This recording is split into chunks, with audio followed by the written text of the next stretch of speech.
Let's just be friends. Let's just be friends. 5 words, delivered over cold pasta at our kitchen table on a Wednesday evening in June. Not screamed, not sobbed, not whispered through tears, just stated flat, clinical, like she was declining a subscription renewal, like she was turning down a second date with someone she'd met on an app. Like our 8 years together, 5 of them married, could be downgraded to casual acquaintance status with a single sentence. Derek needs me right now. He's going through something and I need to be there for him. You understand, right? Derek, her ex-boyfriend from college, the one she swore didn't matter anymore.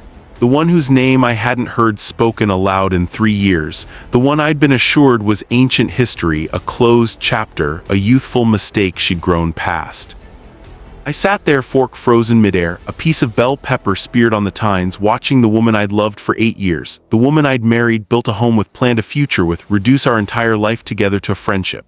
A backup plan, a safety net she could return to if things didn't work out with him.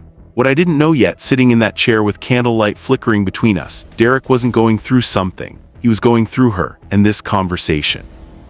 It wasn't a request for understanding. It wasn't even really a discussion. It was a confession disguised as a negotiation. It was her way of preparing me for the inevitable. It was the beginning of the end, wrapped in the language of compassion. This is the story of how I lost my wife to empathy, or what I thought was empathy. Because when you dig beneath the surface of "he needs me," when you peel back the layers of concern and caring and moral justification, you find something darker. Something more calculated. Something that turns love into a transaction and you into the insufficient bidder. My name is Marcus. I'm 34 years old. I'm an architect. I design buildings that are supposed to last generations. I believe in foundations, in structural integrity, in things that can withstand pressure and time. And this is the betrayal that taught me. Some people don't cheat because they fall out of love. They cheat because they never stopped auditioning for something better. They cheat because they see relationships as upgradable, replaceable, conditional. They cheat because commitment to them is just a word, not a promise. Let me take you back to the beginning, before the texts I'd discover later, before Derek came back into her life, before the woman I married became someone I didn't recognize in the mirror each morning. We met in the spring of 2015. I was 26, working as a junior architect at a mid-sized firm in Seattle, grinding through late nights and client revisions, dreaming of the day I'd see my name on a building. She was 24, a freelance graphic designer with a portfolio full of vibrant colors and bold lines, a laugh that could disarm anyone, and eyes that seemed to actually see you, not past you, not through you, but into you. Her name was Jenna Marie Torres. Half Filipino, half Irish, with her mother's dark hair and her father's green eyes. She had a scar on her left knee from a childhood bike accident. She drank her coffee black in the morning and sweet in the afternoon. She hummed when she worked. She cried during insurance commercials. She was real. Our first date was at a coffee shop in Capitol Hill on a Saturday in late March. It was one of those Seattle days where the sky can't decide between rain and sun, so it gives you both in 15-minute intervals. She ordered a lavender latte. I'd never even heard of lavender in coffee, and I ordered a plain Americano because I was too nervous to process the menu properly. We talked for 3 hours, about everything. About her childhood in Tacoma, mine in Spokane. About her parents' divorce, my parents' rock-solid marriage. About her dream of one day designing book covers for a major publisher, my dream of building something that would outlast me. She asked about my family, my dreams, my fears, my worst first date story, my favorite building in the world. She didn't just listen, she remembered. She wrote mental notes, she cared. 2 weeks later, I received a package at my apartment. Inside was a sketch she'd drawn in charcoal and ink, the building I'd mentioned wanting to design someday. A library built into a hillside, glass walls facing the ocean, books and nature existing in harmony. It was beautiful, detailed. She'd remembered every word I'd said about it. For when you make it, she wrote on the back in her looping handwriting. I'll be there for the opening, save me a seat. I fell hard, fast, completely, stupidly, wonderfully, terrifyingly in love. We moved in together after a year of dating. It felt natural, inevitable, no games, no drama, no what are we. Conversations, just 2 people building something real, brick by brick, day by day. Her family loved me. Her mom called me Mija within 3 months. Her dad, a retired Marine who scared the hell out of most people, shook my hand at Christmas dinner and said, "You're good for her, don't screw it up." My family adored her. My mom cried happy tears when Jenna showed up to Thanksgiving with a handmade photo album of our first year together. My dad, a man of few words, pulled me aside and said simply, "Don't let this one go. Our friends called us the blueprint couple, the ones who made it look easy, the ones people pointed to as proof that modern love could still work, still last, still mean something. I proposed in the fall of 2018 on the same hillside where I'd first told her about that library. I'd scouted the location for weeks, waited for the perfect clear day, bribed a photographer friend to hide in the trees. When I got down on one knee, she cried, said yes before I finished the question, kissed me so hard we both fell over into the grass, laughing and crying and holding each other like we'd never let go. The wedding was small, intimate, 70 people at a vineyard outside the city on a warm June afternoon. Her vows mentioned forever 3 times. She promised to choose me every day, to build a life, a family, a future, to be my partner, my best friend, my home. I still have the video. It's on a hard drive in a box in my closet. I can't watch it anymore. Can't hear her voice saying those words, knowing how little they'd end up meaning. But here's the thing about perfect illusions: they're not built on lies, not entirely. They're built on omissions, on selective memory, on the things we choose not to mention because they seem irrelevant. Jenna had dated Derek for 2 years in college. They'd met freshman year at the University of Washington, dated throughout sophomore and junior year, broke up at the end of junior year when he got accepted to grad school in Boston and she wanted to stay in Seattle. She told me it was mutual, amicable. We just wanted different things, she'd said when I asked about her past relationships. He was a great guy, it just wasn't the right time. I never questioned it. Why would I? She seemed completely over it. He was a name in old photo albums I'd glimpsed once or twice, a face tagged in Facebook photos from 2013. Ancient history, irrelevant, except history isn't dead, it's just dormant, waiting. And sometimes all it takes is the right conditions, the right moment, the right vulnerability, the right excuse for it to come roaring back to life. By early 2023, we'd been married 5 years. Life was stable, maybe too stable. We'd fallen into routines, comfortable patterns, the kind of rhythm that long-term couples settle into when the honeymoon phase fades and real life takes over. I was working long hours, 60, sometimes 70-hour weeks on a major project, designing a new community center for a neighborhood in South Seattle. It was the biggest thing I'd ever worked on, my name actually on the plans, my vision actually being built. I was consumed by it, obsessed. I'd come home late, eat whatever she'd saved for me, talk about load-bearing walls and permits and contractor issues, kiss her goodnight, and fall asleep within minutes.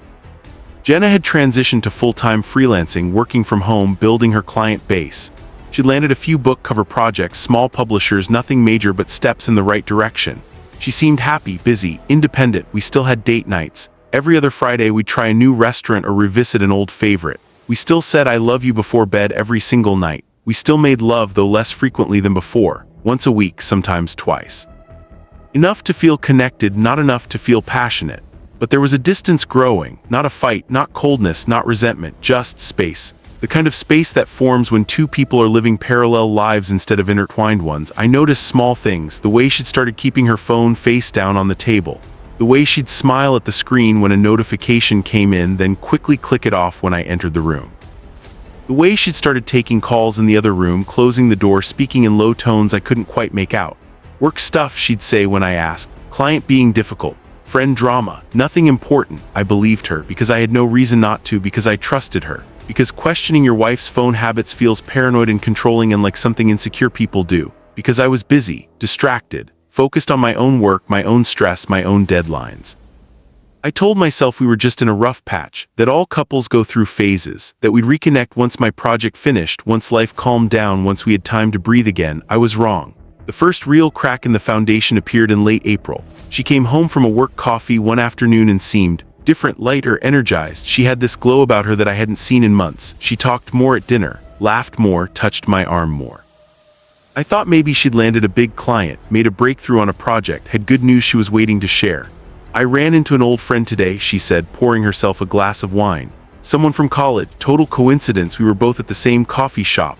Oh yeah, who? I asked, only half paying attention, scrolling through work emails on my phone.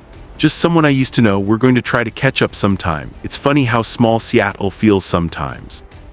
She didn't say Derek's name. Not yet. I didn't press, didn't think it mattered. That conversation lasted maybe 2 minutes before we moved on to other things. I wouldn't realize until later how significant it was, how carefully she'd worded it, how much she'd already been hiding. 2 weeks later, the name finally came up.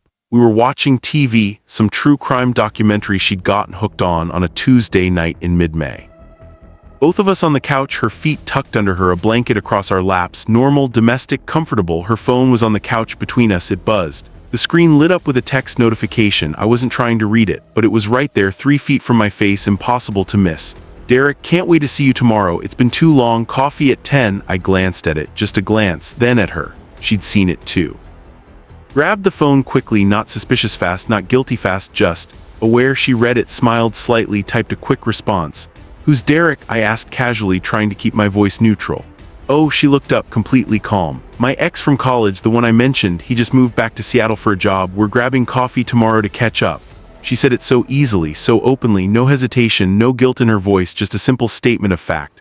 Cool, I said. Because what else was I supposed to say? Don't see your ex-boyfriend sounds controlling, possessive, insecure, like you don't trust your partner, like you're threatened by someone from her past. I didn't want to be that guy, so I swallowed the discomfort, pushed down the instinctive unease, told myself it was nothing. People can be friends with their exes. Mature adults can have coffee without it meaning anything. I trusted her, I trusted us. I went back to watching the documentary. She went back to scrolling her phone, and that moment passed, but it planted a seed, a tiny, almost imperceptible seed of doubt. That coffee date the next day turned into lunch the following week, then drinks the week after that, then he's having a hard time adjusting to Seattle. I'm just being supportive. Derek's name started appearing in our conversations regularly, 3, 4, 5 times a week. Derek said the funniest thing today.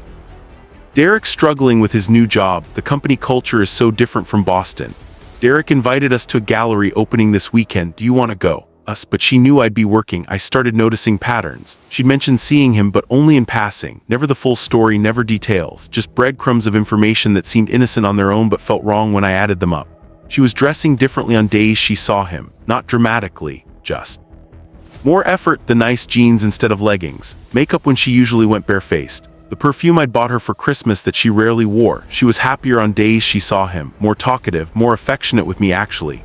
Like seeing him filled some tank that had been running empty and she had surplus energy to give me. It felt wrong, but I couldn't articulate why, couldn't point to anything concrete. Couldn't say you're cheating when all she was doing was seeing a friend.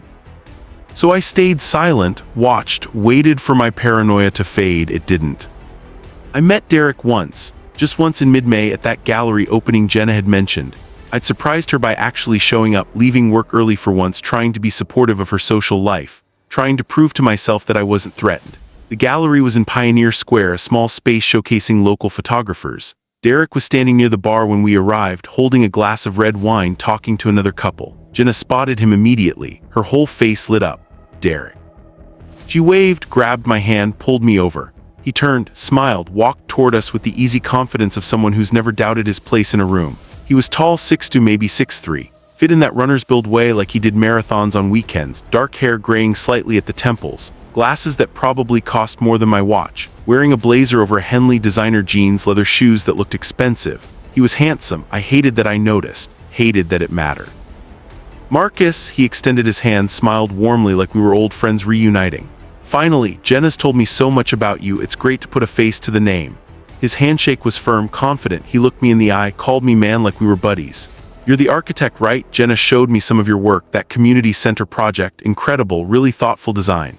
He was complimenting me, being kind, engaging. He asked questions about my work. Laughed at my jokes, bought me a drink, told a self-deprecating story about his new job in tech, some startup that was probably going to crash and burn, but the money's good while it lasts.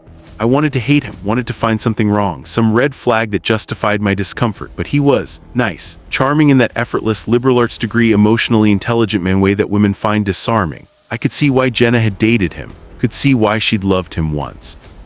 And that's what scared me. Jenna was different around him. I saw it immediately. She laughed louder at his stories, touched his arm when she talked, leaned in closer when he spoke. Her whole body was oriented toward him even when she was standing next to me. At one point he mentioned a memory from college, some party where she'd allegedly done karaoke to a Shania Twain song, and she laughed so hard she doubled over, grabbing his shoulder for support. I'd never seen her laugh like that, not with me. Not in years. We stayed for an hour, made small talk with other attendees, looked at photographs I couldn't focus on. The whole time I felt like a third wheel, an observer in my own marriage. When we left, Jenna was buzzing with energy. He's great, right? I'm so glad you two finally met. I think you guys would really get along if you hung out more. I nodded, said something non-committal, drove home in silence while she scrolled through photos from the event, texting them to Derek, laughing at his responses. That night I lay awake while she slept beside me, and I knew I didn't have proof, didn't have evidence, but I knew something was happening, something I couldn't stop, something that was going to destroy us. I just didn't know how much, not yet. June 14th, 2023, a Wednesday, the day everything came apart. I came home from work around 7. I'd had a brutal day, contractor issues, budget concerns, a client who wanted to change major elements of the design 3 months into construction. I was exhausted, frustrated, looking forward to a quiet evening, maybe some takeout, maybe just collapsing on the couch. Instead, I walked into an ambush. Jenna was setting the table when I came in. Pasta primavera, my favorite. She'd made it from scratch, something she hadn't done in months. Candles were lit. Wine was breathing on the counter. Soft music was playing from the speaker in the corner. I thought it was a nice surprise, an effort to reconnect. A sign that maybe she'd noticed the distance between us two and wanted to fix it. I was so wrong. We sat down, served ourselves. The pasta was perfect, garlic and olive oil and fresh vegetables, exactly how I liked it. I complimented her. She smiled, but it didn't reach her eyes. We ate in near silence for 10 minutes. She kept glancing at me, then away. Picking at her food more than eating it. I could feel tension radiating off her in waves. Finally, she set down her fork, took a breath, looked at me. Marcus, we need to talk. Those 5 words, every relationship's death rattle, the beginning of every ending. I felt my stomach drop, set down my fork too. Okay, what's up? I tried to keep my voice calm, casual, like I didn't already know this was going to be bad. She folded her hands in her lap, looked at them instead of me. I've been thinking a lot about us, about where we are, about everything, and I think we need some space. Space, that word, that awful, meaningless, weaponized word. Space, I repeated slowly. What does that mean? I think. She paused, took another breath. I think we should take a break, be friends for a while, give each other room to figure some things out. Friends, 5 years of marriage, 8 years together, and she wanted to be friends. Jenna, I kept my voice level. What are you talking about? Figure what out? It's not about you, she said quickly, looking up at me. You're amazing, you're kind and smart, and you work so hard, but I don't feel the same way I used to, and I think it's because I never dealt with some stuff from my past, some things I buried instead of processing. What stuff? I asked, though I already knew. Already felt the name forming before she said it. Derek. She said it quietly, almost apologetically. I sat back, stared at her. Derek, I repeated, your ex-boyfriend, the one you've been spending all your time with for the past 2 months. What does he have to do with us? He's going through a really hard time right now, she said. His dad just died suddenly, heart attack, he's devastated, and he reached out to me because I'm someone he trusts, someone who knows him, someone who can be there for him. I processed that, tried to find the logic, failed. Okay, I said carefully. That's awful, I'm sorry his dad died, but you can support him as a friend, be there for him. Why does that mean we need a break from our marriage? Because I need to be there for him fully, she said, without distractions, without being pulled in different directions. Distractions. She called our marriage, our life together, a distraction from her ex-boyfriend's grief. I felt something crack inside me, not snap, not break. Crack, like ice on a frozen lake, that moment before it gives way completely. Jenna, I said, voice shaking now despite my efforts to stay calm. Are you hearing yourself right now? You want to pause our marriage so you can take care of your ex-boyfriend? It's not like that, she insisted. I'm not choosing him over you. This isn't about him. It's about me, about figuring out who I am, about dealing with things I should have dealt with a long time ago. What things? Feelings I never processed, questions I never answered. Whether I made the right choice back then, whether I've been running from something I was afraid to face. Running from what, Jenna? From the fact that I maybe never got closure with him, that I maybe loved him in a way that I never fully let go of. That when he moved to Boston, I told myself it didn't matter, but maybe it did, maybe it always did. My hands were shaking, I pressed them flat on the table. So you're saying you've been in love with him this whole time, through our entire relationship, our entire marriage? No, she said, I don't know, I loved you, I do love you. But seeing him again made me realize there are feelings I buried, things I convinced myself didn't matter. And now I need to figure out if I married you because I truly wanted to or because I was trying to move on from him. There it was, the truth beneath all the empathy and compassion and noble language. She wasn't sure about me anymore, wasn't sure she'd ever been sure. Maybe I'd just been convenient, available, safe. The second choice when her first choice left town. I stood up, had to move, had to do something with the energy coursing through me, paced to the window. Stared out at our backyard, the garden we'd planted together, the table where we'd hosted friends. How long? I asked, not looking at her. What? How long have you felt this way? Silence. Then, a few months, since Derek came back, since he walked into that coffee shop and back into her life. And you didn't think to tell me. I turned to face her. You just let me think everything was fine, let me believe we were okay, while you were falling back in love with someone else. I'm not in love with him, she said, but her eyes were wet and I knew she was lying, maybe to me, maybe to herself. Then why does he need you more than I do? My voice broke on the question. Why does his pain matter more than mine? Why does his grief get you fully without distractions, but I'm just an obligation you need space from? She didn't answer, couldn't, because there was no good answer, no version of this that didn't confirm exactly what I was thinking. I walked back to the table. Sat down, looked at her across the candles that were supposed to make this evening romantic, special, meaningful. I want you to leave, I said quietly. What? Not the house, just this conversation. Go to the guest room, give me space to think, because if we keep talking right now, I'm going to say things I can't take back. She stood, hesitated. Marcus, please, I looked at her. Just go. She did, walked out of the dining room down the hall. I heard the guest room door close. And I sat there alone, staring at the pasta, watching wax drip from the candles onto the tablecloth we'd gotten as a wedding gift from her aunt. Watching our life together melt away. I realized then that this wasn't a conversation, it wasn't a discussion or a negotiation. It was a breakup she was too cowardly to name clearly. She'd already made her choice, already chosen him. She was just trying to keep me as a backup plan in case it didn't work out. And I'd be damned if I was anyone's backup plan. She moved into the guest room that night, said she needed physical space while we figured things out, but there was nothing to figure out. The marriage was over, I just didn't want to accept it yet. I didn't sleep. Lay in our bed, my bed now, staring at the ceiling, replaying the last 2 months. Every moment I'd ignored, every red flag I'd rationalized. The phone calls in the other room, the new perfume. The way she'd started working out more, dressing better, laughing differently. The way she'd stopped asking about my day, stopped really seeing me. I noticed all of it, just told myself I was being paranoid, jealous, insecure, trusted her when my gut screamed that something was wrong. But trust without verification is just willful blindness, and I was done being blind. The next morning she left early, left a note on the kitchen counter, meeting Derek for breakfast. He's really struggling.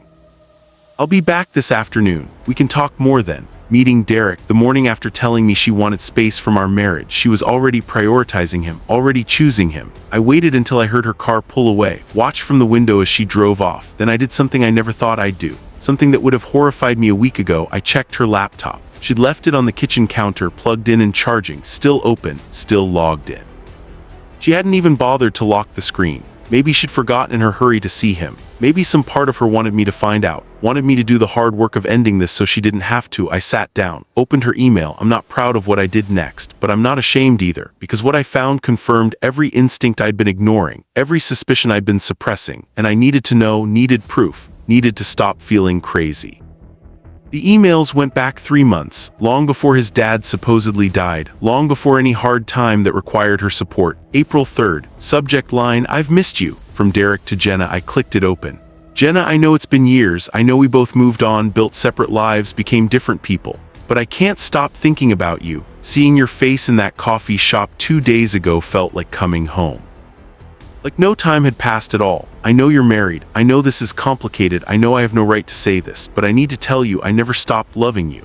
Leaving for Boston was the biggest mistake of my life. I thought the opportunity mattered more than us. I was wrong. I've thought about you every day for 10 years. Every relationship I've had since has been a shadow of what we had. I made a mistake letting you go. I don't expect anything from you. I just needed you to know. I needed to stop pretending I don't feel this. Derek, I read it 3 times. Each word was a knife. Her response came 2 hours later. Derek, I don't know what to say. I've thought about you too, more than I should, more than I've admitted to myself. Seeing you was like being 21 again, like remembering a version of myself I'd forgotten existed. I don't know what this means. I don't know where this goes, but I want to see you again. Let's get coffee, really talk, just us, Jenna. That was it. That was the moment, April 5th, 2 months before she asked me for space. 2 months of lying, 2 months of sneaking, 2 months of letting me believe everything was fine. I kept scrolling. Hundreds of email, pages and pages of conversation, late night confession, inside jokes. References to memories I wasn't part of, plans to meet up, discussions of when and where, careful scheduling to avoid times I'd notice. May 15th, after I'd met him at the gallery, Derek, your husband seems nice. Does he know how unhappy you are? Jenna, he doesn't see it, or maybe he just doesn't care enough to ask. He's so consumed with work, I feel invisible. I cared. I'd asked her dozens of times if she was okay, if we were okay. She'd lied every single time. May 28th, Derek, I keep thinking about what you said last night, that you wonder what would have happened if I'd stayed or if you'd come with me. Jenna, I think about it constantly. My whole life might be different, better maybe.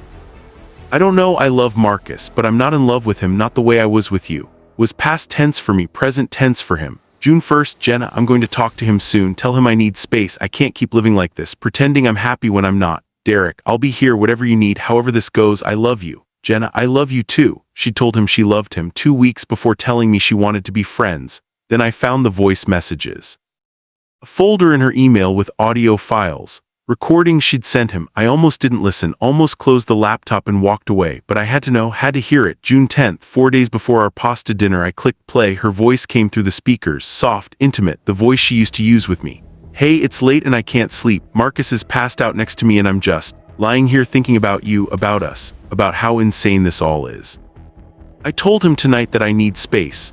I didn't say it's because of you, not directly, but I think he knows. He's not stupid. God, Derek, I don't know how this got so complicated. I love him. I do. He's a good man. He's been good to me, but I'm not in love with him anymore. Not the way I am with you. Not with this intensity. This feeling like I can't breathe when I'm not with you. Like I've been sleepwalking for 5 years and you woke me up. I don't know what happens next. I don't know how to do this without destroying him, but I can't keep pretending. I can't keep choosing him when every part of me wants you. I'll talk to you tomorrow. I love you so much, more than I thought I could. The recording ended. Silence filled the kitchen. I sat there staring at the screen, feeling my entire world collapse. She loved me, past tense, obligatory, grateful, the way you love a friend or a pet or a comfortable routine. She was in love with him, present tense, consuming. All-encompassing, real. I wasn't her choice. I was her consolation prize, her backup plan, the safe option she'd settled for when her real love left town.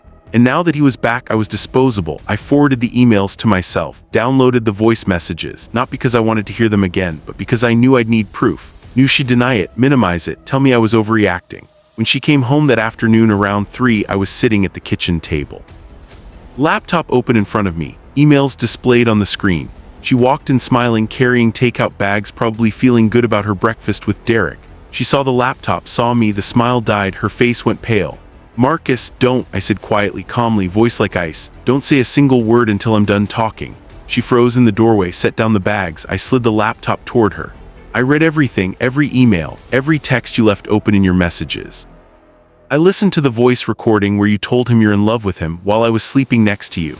She opened her mouth, closed it, no words came out. So here's what's going to happen, I continued, voice still eerily calm despite the rage and heartbreak warring inside me.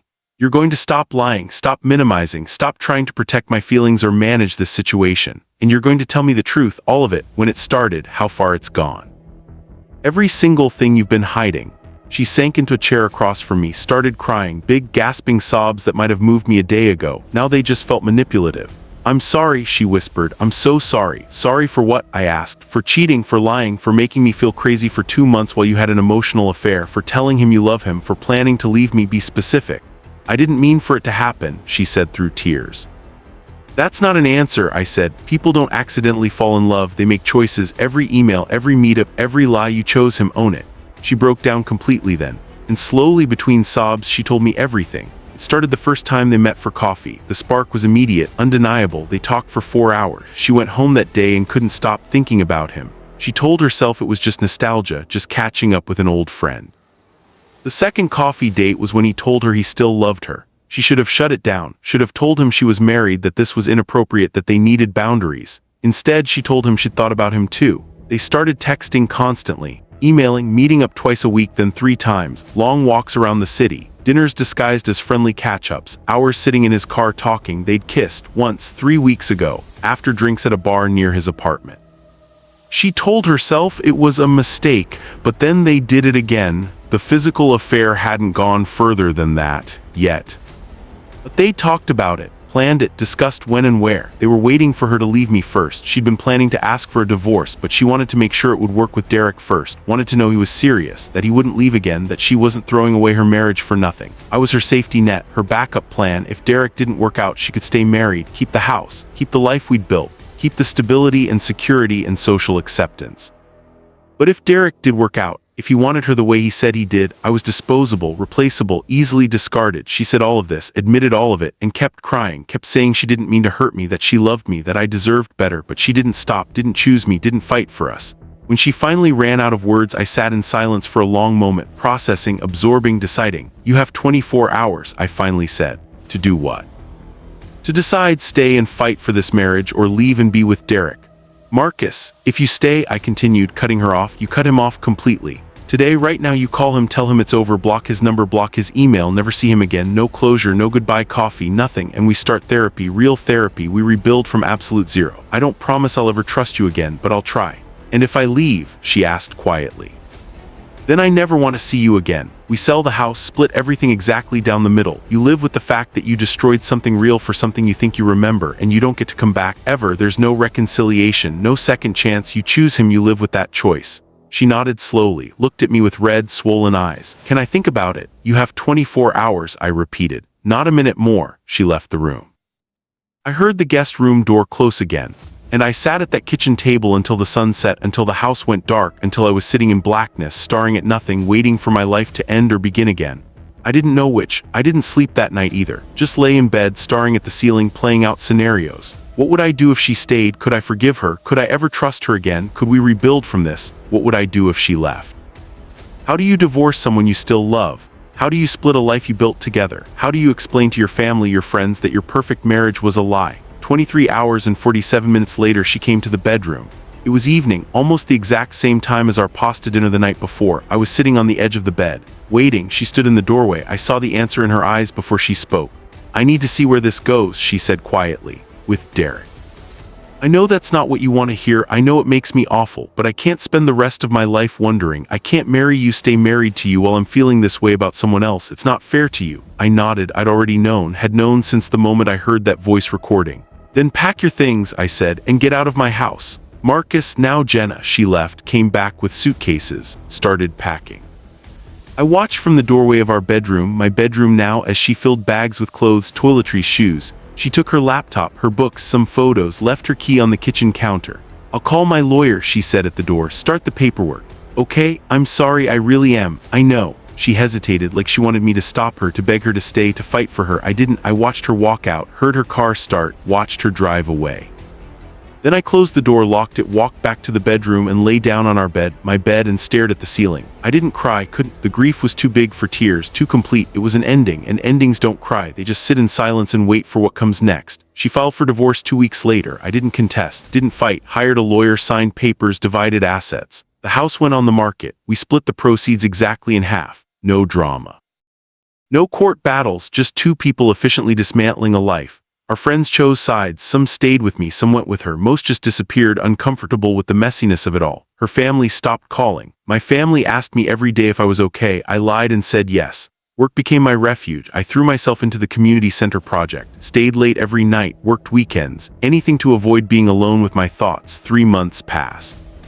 The divorce was finalized. I moved to a smaller apartment downtown, started over, and then I got a call from Amy, Jenna's best friend, someone I'd considered a friend too once. Marcus, it's Amy. I thought you should know. Derek broke up with Jenna. I sat down slowly. What? 2 weeks ago. She's devastated. I probably shouldn't be telling you this, but I thought you'd want to know.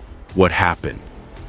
Apparently once it wasn't forbidden anymore, once it was just real life and bills and routine, he got bored, told her he wasn't ready for something serious, that he'd romanticized their past and the reality didn't live up. He's already seeing someone else. The man she'd destroyed our marriage for, the man she'd chosen over 5 years of commitment, didn't want her. I should have felt satisfaction, vindication, schadenfreude. Instead, I just felt empty. Is she okay? I asked. Not really. She's been asking about you, wanting to know how you are. Don't tell her, I said. Don't tell her anything. Marcus, I'm serious, Amy. I don't want her knowing anything about my life. We're done. I hung up. 2 days later, Jenna emailed me. A long, rambling message about how sorry she was, how she'd made the worst mistake of her life, how she saw clearly now that I was the one all along, how Derek had just been a fantasy, a regression to youth, a midlife crisis at 30, how she wanted to talk. To see if maybe, possibly, we could try again. I read it once, then deleted it, didn't respond. A week later she texted, "Please Marcus, just coffee, let me explain." I blocked her number. She sent a letter to my new apartment. I returned it unopened. Because here's the thing people don't understand about betrayal. Forgiveness doesn't mean reconciliation. I could forgive her, maybe I already had. Could understand that she was human, flawed, selfish, weak. That she'd made terrible choices from a place of confusion and nostalgia and fear of missing out. But I could never be with her again, never trust her again, never look at her without seeing those emails, hearing that voice recording, remembering that she'd chosen someone else. Some things once broken can't be fixed. People ask me if I'm bitter, if I hate her. I don't. I pity her because she didn't just lose me, she lost herself. She traded reality for nostalgia, stability for fantasy, a partner who loved her for a memory that turned out to be false. And when the fantasy evaporated, she was left with nothing. No marriage, no Derek, no self-respect, just regret. The psychological aftermath of betrayal like this isn't just heartbreak, it's identity collapse. It's questioning everything you thought was real. Every memory becomes suspect. Every I love you might have been a lie. Every happy moment might have been performance. I spent 6 months in therapy, twice a week at first, then once, not because I wanted her back, but because I had to rebuild my ability to trust, to believe that love isn't always conditional, that not everyone will abandon you for a better offer. My therapist taught me about monkey branching, the behavior where people don't let go of one relationship until they have the next one secured, like a monkey swinging through trees, never releasing one branch until they've got a firm grip on the next. Jenna had done that, kept me as backup while testing the waters with Derek. My therapist taught me about emotional affairs, how they're often more devastating than physical ones because they involve choice, prolonged investment, and emotional replacement. How the betrayed partner often feels crazier because there's no smoking gun, no clear line that was crossed, just a slow erosion of intimacy and priority. And I learned about myself, that I'd ignored red flags because I was afraid of seeming controlling, afraid of conflict, afraid of being that guy who couldn't handle his wife having male friends. I'd prioritized appearing secure over actually protecting my relationship. Never again. This isn't just my story, it's happening everywhere. Every day in every city. The rise of social media has made it easier than ever to reconnect with exes, to maintain emotional connections that should have ended, to cultivate backup plans and escape routes. We live in a swipe-right culture where people are seen as upgradable, where commitment is conditional, where the one isn't the person you choose but the person you're with until someone better comes along. Phrases like "let's be friends" have become weaponized. A way to soften the blow while still inflicting maximum damage. A way to keep someone on the hook while you explore other options. Psychologists call it hedonic adaptation. We get used to what we have. The novelty fades. We stop appreciating presence and start craving excitement. We confuse the dopamine hit of new attention with deeper connection. Jenna didn't cheat because I failed her. She cheated because she failed herself. She couldn't sit with contentment, couldn't appreciate stability, couldn't resist the lure of what if. And Derek, he was just a mirror reflecting what she thought she'd lost: youth, potential, passion, possibility. But mirrors lie. They show you what you want to see, not what's really there. So what did I learn from all this? That let's just be friends is never just about friendship. It's about exit strategy. That empathy can be a mask for selfishness. That he needs me often means I want him. That some people don't leave because you're not enough. They leave because they don't know how to be satisfied. That love isn't enough. Commitment matters more. That words are cheap. Watch behavior. That trust once broken can never be fully repaired. That you can do everything right and still lose. And that sometimes losing someone who doesn't choose you is actually winning. I'm rebuilding now. It's been a year since the divorce. Mine. Never be someone's second choice again. Some women find that intimidating. Good, they're not for me. And when someone asks, do you trust people? I say, I trust their patterns. Because words lie, people lie. But behavior, consistent, repeated, chosen behavior, tells you everything you need to know. If someone ever tells you, let's just be friends, someone else needs me more, believe them, not because they're telling the truth about that person, not because that person actually needs them in some noble, compassionate way, but because they're telling you exactly how little you mean to them. They're telling you that you're replaceable, disposable, less important than someone else. And that's the only truth you need. 6 months after the divorce was finalized, I got a commission to design a library. A small community library built into a hillside overlooking the Columbia River. Glass walls facing the water, books in nature and harmony. The building I described to Jenna on our first date. The one she'd drawn for me. The one she said she'd be there to see when I built it. I designed it alone. Built it with a team that never knew her. It opened last month. Small ceremony, local officials, community members, press coverage. It's beautiful. Everything I imagined. Jenna never saw it. Derek never knew it existed, and I finally kept a promise to myself.